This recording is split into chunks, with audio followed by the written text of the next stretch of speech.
একদিন রাজদরবারে এক লোক এসে খুব কান্নাকাটি শুরু করল। রাজা জিজ্ঞেস করলেন, কি হয়েছে?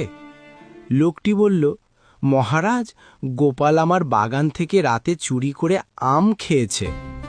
গোপাল সঙ্গে সঙ্গে বলল, মহারাজ, আমি চুরি করিনি, আমি শুধু আমের সাথে কথা বলতে গিয়েছিলাম। রাজা অবাক হয়ে বললেন, আমের সাথে কথা, সে আবার কি? গোপাল বলল, হ্যাঁ মহারাজ, আমগুলো খুব দুঃখে ছিল। ওরা বলল, গোপাল, আমাদের গাছ থেকে নামিয়ে মানুষের পেটে পাঠাও, না হলে পচে যাব। দরবারের সবাই হেসে উঠল। রাজা বললেন, তাহলে কতগুলো আম উদ্ধার করেছ? গোপাল মাথা চুলকে বলল, মাত্র 10টা মহারাজ, বাকিগুলো কথা বলতে রাজি হয়নি।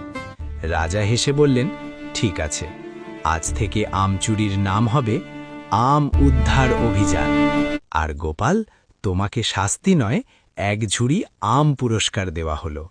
সবাই হেসে লুটোপুটি খেলল, আর গোপাল মনে মনে ভাবল, আহা, বুদ্ধি থাকলে ক্ষুধাও মেটে।